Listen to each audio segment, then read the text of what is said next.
దుబారా ఖర్చులు ఆడంబరాలు జోలికి పోం. ఎంసీఆర్ హెచ్ఆర్డి సెంటర్లో తక్కువ ఖర్చుతో షెడ్డు టైప్లో సీఎం క్యాంప్ ఆఫీస్ ఉంటుందని చెప్పిండు. ప్రజాభవన్ బిల్డింగ్లను అవసరాలకు తగ్గట్టుగా వాడుకుంటామని చెప్పి సీఎం రేవంత్ చెప్పిండు. సీఎంగా కొత్త కాన్వాయ్ని కూడా తీసుకోవాలనుకుంటలేదు. ఆర్థిక పరిస్థితిపై అందరితో చర్చించి వైట్ పేపర్ రిలీజ్ చేస్తాం. ఓల్డ్ సిటీ నుంచే ఎయిర్పోర్ట్కు మెట్రో, దీంతో దూరం ఖర్చు తక్కువే.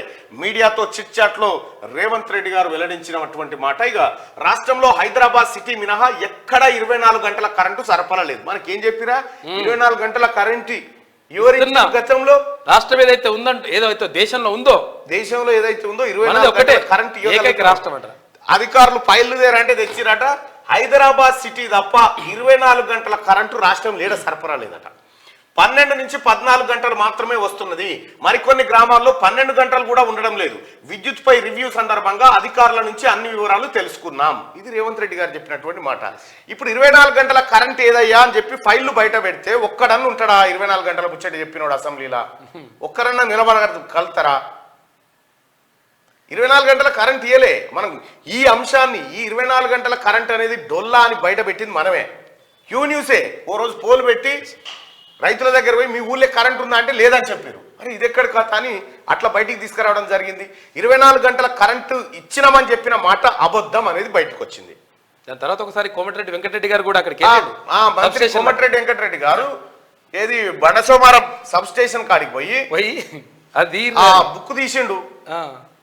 ఏది పవర్ ఎక్కడ ఇస్తున్నారు, ఇన్పుట్ ఎంత అవుట్పుట్ ఎంత, ఆ బుక్ తీస్తే 10 గంటలు కూడా లేదు. ఇట్లా అబద్ధాలు చెప్పి జనాన్ని మోసం చేశారు టీఆర్ఎస్ పార్టీలు. ఇప్పుడు ఇది కేసీఆర్ చేసింది డొల్లా, అబద్ధం, తప్పుడు ప్రచారం అని రేవంత్ రెడ్డి గారు అదే విద్యుత్ శాఖ అధికారులను పిలుచుకొని ఫైళ్లు చూసి చెప్తా ఉన్నాడు. 24 గంటల కరెంటు ఇచ్చినామని టీఆర్ఎస్ పార్టీ చెప్పింది అబద్ధం. అయిపోయానా? ఇక ఇవాళ ఏం మాట్లాడుతాడో మళ్ళా మహానుభావుడు. ఏమన్నా మాట్లాడడానికి మీకు దమ్ము కూడా లేదనుకో. ఓల్డ్ సిటీ నుంచి శంషాబాద్ ఎయిర్పోర్ట్కు మెట్రో ఏర్పాటు చేస్తే దూరం తగ్గడంతో పాటు నిర్మాణానికి ఖర్చు భారీగా తగ్గుతుంది. అందులో భాగంగానే రాయదుర్గం నుంచి కాకుండా ఓల్డ్ సిటీ నుంచే మెట్రో రూట్ ఉంటుంది. నిన్న మనం మ్యాప్ లో చూసినాం కదా.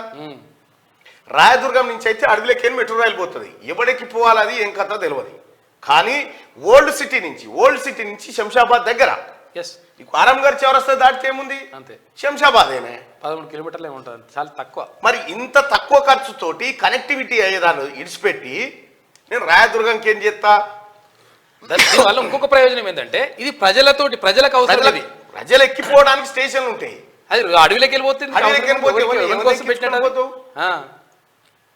ఆడ అటు రాయదుర్గం నుంచి శంషాబాద్ అయితే ఇది రాజ్ పుష్ప కబ్జా పెట్టిన స్టేషన్ అట్లా పెట్టుకోవాలి స్టేషన్ పేరు. ఇప్పుడు మనం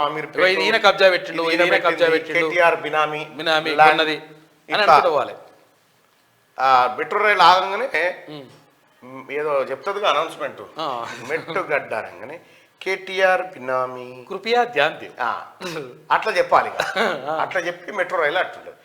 ఇక్కడ ఓల్డ్ సిటీ నుంచి పోతే ఓల్డ్ సిటీని కూడా గతంలో కేసీఆర్ ఏమన్నా ఎరికేనా ఎల్లంటే నిన్ను పేల్చేస్తా ఏమనుకుంటున్నావు, చార్మినార్ మీదకి ఏం తీసుకుపోతావురా అన్నాడు. ఆయనతో ఏం చేసిండు, మెల్లగా ఆయనతో ములాఖాత్ అయిపోయాడు. మింగకాడికి మింగినాక అయితే అది ఎట్లా బయట మరి అభివృద్ధి కావాలి కదా అంటాడు. అసెంబ్లీ ముంగడికి వెళ్ళి కూడా వద్దన్నాడు. ఇంకీన కథ కాదు కేసీఆర్ చేసిన కథ, ఒక్క లెక్క కాదు. అందుకోసమే తెలంగాణ ప్రజలారా, ఇప్పుడు మన తాత 10 ఏళ్ళ మన అపర భగీరథుడు, మన గాంధీ, మన ఇంజనీరు, పిత డాక్టర్, మన ఇంజనీరు, మన డాక్టరు, మన మేధావి, మన 80,000 పుస్తకాల వ్యవహారి, ఎంఎస్సి పొలిటికల్ సైన్స్ అన్ని చేస్తే ఈయన ఏం చేసిండు వెంట ఇప్పుడు మెల్లగా బయటకు వెళ్తుంటుంది. మీరు చూడరు కథ ఎట్లుంటుందో, చాలా అద్భుతంగా ఉంటుంది. ఇట్లా పావులతో అయిపోయే పనిని బారణ వెత్తి భూముల కబ్జా పెట్టిన భూముల చుట్టూ రైళ్లు నింపుకపోవాలని చూసారు. పబ్లిక్ పనికి రాకుండా రాష్ట్ర ఆర్థిక పరిస్థితిని దృష్టిలో పెట్టుకొని దుబారా ఖర్చులు తగ్గించాలనుకుంటున్నట్లు సీఎం రేవంత్ రెడ్డి స్పష్టం చేశారు. ఇలాంటి టైంలో ఆడంబరాలకు పోదలుచుకోలేదని అన్నారు. రాష్ట్ర ఆర్థిక పరిస్థితిపై అందరితో చర్చించి టైం వచ్చినప్పుడు వైట్ పేపర్ రిలీజ్ చేస్తామని చెప్పారు. అసెంబ్లీలో స్పీకర్ ఎన్నిక, కేబినెట్ సమావేశం అనంతరం మీడియాతో సీఎం రేవంత్ చిట్ చాట్ చేశారు. తనకు ప్రస్తుతం క్యాంప్ ఆఫీస్ లేనందున మర్రిచెన్నారెడ్డి మానవ వనరుల అభివృద్ధి సెంటర్ ప్రాంగణంలో ఖాళీగా ఉన్న 1 ఎకరా స్థలంలో తక్కువ ఖర్చుతో చిన్న ఆఫీస్ ఏర్పాటు చేసుకుని ఉండాలనుకుంటున్నట్టు వెల్లడించారు. మంత్రులు, ఉన్నతాధికారులు, ఎమ్మెల్యేలు, ఇతర దేశాలు, రాష్ట్రాల ప్రతినిధులు ఎవరైనా వస్తే అక్కడే భేటీ అయ్యేలా ప్లాన్ చేస్తున్నట్లు పేర్కొన్నారు. ఏ సమావేశం, ఎలాంటి రివ్యూలు లేని టైంలో తాను ఇప్పుడున్న ఇంట్లోనే ఉంటానని సీఎం చెప్పారు. ఎట్లా కుదురుతుంది సార్? ఏ టైంలో, ఏ సమయంలో రివ్యూలు లేని టైంలో ఖాళీ టైం దొరుకుతుంది? మనమంతో అనుకుంటున్నాం, పొరపాటున దొరకదు. ప్రస్తుతం ఎంసీహెచ్ఆర్డి సెంటర్లో ఉన్న వాళ్లకు ఎలాంటి ఇబ్బంది లేకుండా వేరే మార్గంలో ఎంట్రీ, అవుట్ గేటు ఏర్పాటు చేస్తామని ఆయన పేర్కొన్నారు. ₹1 దుబారా ఖర్చు లేదు. నా సొంత కారులోనే తిరుగుతా, నా సొంత ఇంట్లోనే ఉంటా. అధికారుల కోసం ఎవరైనా వచ్చి సమీక్ష సమావేశాలు ఉంటే ఒక షెడ్ వేస్తా, షెడ్లో మాట్లాడుకుంటాం. ఇది ఎట్లుంది? కేసీఆర్ది ఎట్లుండే? కేసీఆర్ కాన్వాయ్, ఈ కాన్వాయ్ ఇట్లా పీనుగేలా వెళ్తే ఈడికేనో ఒక రైలు అంత ఉండేది. 45 కిలోల శరీరం ఇట్లా అంటే పోయి ఆడబడే శరీరం. కొత్త కాన్వాయ్, మాటకు కొత్త కాన్వాయ్. దాని వెనక ఇటో 50 మంది, ఇటో 50 బండ్లు, ముంగటో 50 బండ్లు, 100 బండ్లు పోవాలి, ఎక్కడోడు అక్కడ ఆగాలి. బండి వెనక బండి గట్టి పెద్ద తలకాయ నొప్పి ఉంటుండే. ఇప్పుడు ప్రగతి భవన్ కాడ, ఇప్పుడు ఏది ప్రజాభవన్ కాడ చూడండి, గించెలు వీకేసినాక సాపు లేదు తోవా. అయితే రేవంత్ రెడ్డి గారు సొంత కారులోనే తిరుగుతా అంటుండు. అలాగే తన